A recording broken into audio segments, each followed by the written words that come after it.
महाभारत का युद्ध बहुत ही विनाशकारी था, लेकिन एक सवाल जो सबके मन में उठता है वो ये है कि आखिर महाभारत के बाद विधवा महिलाओं का क्या हुआ था, वो कहां गई थी और उन्होंने किस तरह से अपने वंश को आगे बढ़ाया। आप देख रहे हैं द भक्ति। अगर अभी तक आपने हमारे चैनल को सब्सक्राइब नहीं किया तो देर किस बात की, चैनल को अवश्य सब्सक्राइब करें और बेल आइकन जरूर दबाएं ताकि ऐसी ही खास लेटेस्ट अपडेटेड वीडियोस आपको जानने और सुनने को मिलती रहे। युद्ध चाहे किसी का भी हो या फिर युद्ध किसी भी कारणवश लड़ा गया हो, लेकिन अगर युद्ध में होने वाले नुकसान के बारे में देखा जाए तो सबसे ज्यादा नुकसान युद्ध में लड़े जाने वाले सैनिकों की पत्नियों का होता है। इस प्रकार से धर्म और अधर्म की लड़ाई हुई थी महाभारत के युद्ध में। पौराणिक कथा के अनुसार महाभारत युद्ध पौराणिक युग में लड़ा गया सबसे लंबा युद्ध था।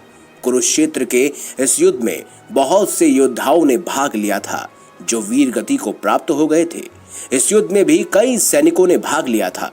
कुछ सैनिक इस युद्ध में बचे थे, लेकिन सोचिए क्या हुआ होगा इस युद्ध में मारे जाने वाले सैनिकों की पत्नियों के साथ।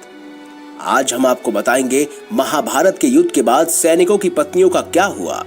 महाभारत युद्ध के 15 वर्ष बाद युधिष्ठिर हस्तिनापुर के राजा बन गए थे और पांडवों की माता कुंती, धृतराष्ट्र और गांधारी संन्यास लेकर आश्रम में रह रहे थे।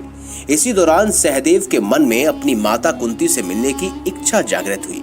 सभी भ्राता सहदेव की बात सुनकर अपनी माता कुंती से मिलने के लिए वन जाने की तैयारी शुरू करने लगे, लेकिन पांडवों के साथ वो अकेले माता कुंती से मिलने नहीं पहुंचे। हस्तिनापुर नरेश, युधिष्ठिर और पांडवों समेत हस्तिनापुर की सारी प्रजा उनके साथ साथ चल पड़ी। उनकी इस प्रजा में सबसे ज्यादा विधवा महिलाएं थी जिनके पति महाभारत के युद्ध में मारे गए थे। ये सभी लोग धृतराष्ट्र के आश्रम के आसपास 1 महीने तक रुके हुए थे। एक दिन ऋषि वेदव्यास जी, जिन्हें पांडवों का पितामह भी कहा जाता है, वो धृतराष्ट्र के आश्रम में पांडवों से मिलने पहुंचे। ऋषि वेदव्यास ने देखा कि पांडवों सहित हस्तिनापुर के सभी वासी अपने घर वालों और अपने बंधुओं की मृत्यु के शोक में डूबे हुए हैं जो महाभारत के युद्ध के दौरान मारे गए थे। उन्हें शोक में डूबा देख वेदव्यास जी ने कहा, मैं तुम्हें स्वर्ग, अन्य लोकों में वास कर रहे तुम्हारे घर वालों और भाई बंधुओं से तुम्हें मिलवाऊंगा। तब तक तुम सभी उनसे स्वयं मिलकर उनका हाल पूछ लेना। ये कहकर शाम को वेदव्यास जी उन सभी को गंगा किनारे ले गए और गंगा के जल में खड़े होकर सूर्यास्त के बाद उन्होंने अपनी तपस्या के बल पर महाभारत के युद्ध में वीर गति को प्राप्त हुए योद्धाओं को बुला लिया। सभी मृत्यु को प्राप्त हुए योद्धा गंगा नदी के जल से इस प्रकार बाहर निकले जैसे उनका निवास स्थान गंगा ही हो, वो गंगा में ही वास कर रहे हो। सभी अपने घर वालों और भाई बंधुओं से मिले और उनका हाल चाल जानने लगे।